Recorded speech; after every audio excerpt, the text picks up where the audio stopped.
Rajiv Gruhakalpa మరమ్మతులకు estimates తయారు చేసి ప్రతిపాదనలను ప్రభుత్వానికి పంపించనున్నట్లు బీజేపీ కాకినాడ సిటీ కన్వీనర్ గట్టి సత్యనారాయణ, కో కన్వీనర్ కొండేటి గంగాధర్లు తెలిపారు. 11వ డివిజన్ రాజీవ్ గృహకల్ప ప్రజల కోసం వారు నివసిస్తున్న ఫ్లాట్స్ అన్ని పడిపోవడం, డ్రైనేజీ లీకులు, వాటర్ కలుషితం అయిపోవడం వల్ల అనారోగ్యానికి గురవడం జరుగుతుందని, వీటి పరిష్కారానికి నగర కో కన్వీనర్ కొండేటి గంగాధర్, వారి మండల పదాధికారులు, బూత్ అధ్యక్షులు కలిసి నగర కన్వీనర్ గట్టి సత్యనారాయణని కలవగా వారు ప్రత్యేకంగా వారి టెక్నికల్ సిబ్బందితో వీక్షించి వాటిని పునర్నిర్మాణానికి అయ్యే ఖర్చు నమూనా తయారు చేసి వాటిని ప్రభుత్వం దృష్టికి తీసుకెళ్లి సమస్య పరిష్కారానికి కృషి చేస్తానని, ప్రజలు కూడా వారికి భాగస్వామ్యులు అవ్వాలని కోరటం జరిగింది అన్నారు. అలాగే వైఎస్ఆర్ పార్టీ అధ్యక్షులు వైఎస్ జగన్మోహన్ రెడ్డి ఏదో వెన్నుపోటు కార్యక్రమం పెట్టారని, కార్యక్రమం పేరు వింటేనే నవ్వొస్తుందని, వెన్నుపోటుకి పూర్తి నిర్వచనం వైఎస్ జగన్ రెడ్డి ఒక్క ఛాన్స్ అని చెప్పి అధికారంలోకి వచ్చాక 5 కోట్ల ప్రజలకు వెన్నుపోటు పొడిచారని, ఒక పక్క తల్లిని చెల్లిని ఇక బాబాయ్ సంగతి అయితే అంతేనని, కార్యక్రమంలో బూత్ అధ్యక్షులు కెల్ల చిట్టిబాబు, భవానీ, పితాని వాసు, మండల నాయకులు ఇయ్యపు నూకరాజు, అబ్బులు, కొండేటి సత్యనారాయణ ఇతరులు పాల్గొనడం జరిగింది. పెద్దల దృష్టికి తీసుకెళ్లి, ప్రభుత్వం దృష్టికి తీసుకెళ్లి, కలెక్టర్ గారి దృష్టికి తీసుకెళ్లి వారి యొక్క పూర్తి సహకారంతో దీని యొక్క అభివృద్ధిని నేను చేస్తాను. ఈ విషయంలో నేను పూర్తి సహకారం నేను అందిస్తాను. మీరు కూడా మన బాధ్యతగా మీరు కూడా కొంత మీరు సాయం చేసుకోవాలి, మీరు అందరూ కలిపి ఒక మాట అనుకోవాలని చెప్పేసి ఆయన సూచన చేయడం జరిగింది. సార్కి ఇదంతా ప్రాంతం, ఈ బ్లాకులన్నీ కూడా అభివృద్ధి చెందితే కనుక మా ప్రాంతవాసులంతా కూడా సార్కి జీవితాంతం రుణపడి ఉంటారు.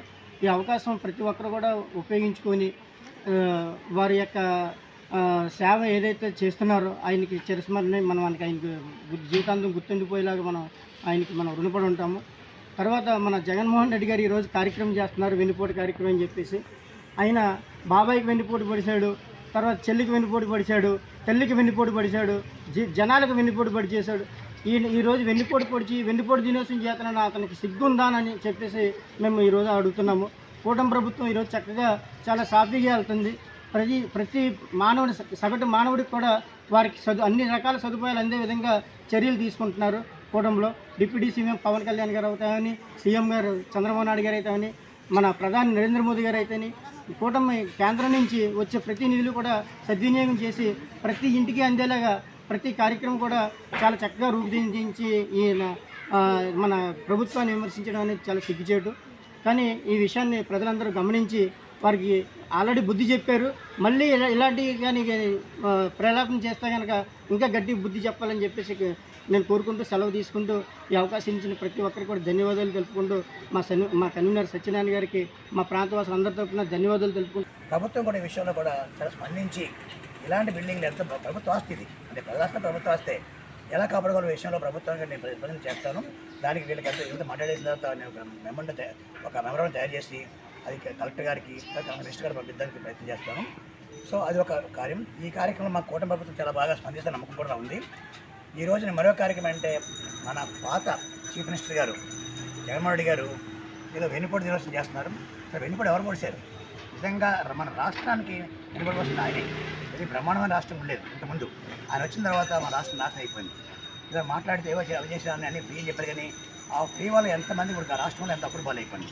ఇప్పుడు వచ్చే కూటమి ప్రభుత్వం వచ్చిన తర్వాత అప్పులు తీసుకుంటే కూడా ఖచ్చితంగా నెలాఖరిని గవర్నమెంట్ ఎంప్లాయీస్ జీతం కలుగుతుంది. ఇంతమంది ఎప్పుడూ లేదు, ఎప్పుడు 15th 20th అలా వచ్చేసేవాడు. అలాగే ప్రజలు ఏ సమస్య వచ్చినా వెంటనే చేసేసే రోజు ఈరోజు చేస్తున్నారు. అలాగే ముఖ్యంగా హైవేస్ బాగా డెవలప్ అయినాయి. రోడ్లు మన స్టేట్ రోడ్స్ చాలా ఇంప్రూవ్ అయినాయి. ప్రజా సమస్య పరిష్కరిస్తున్నారు, మహిళల గురించి ఆలోచిస్తున్నారు. కూటమి ప్రభుత్వానికి విమర్శించే హక్కు జగన్మోహన్ ఏ విధంగా లేదు. వెన్నుపోటుదారులు ఎవరంటే మీరు ఒక్కరే. మీ వల్లే రాష్ట్రం నిజంగా పాడైపోయింది.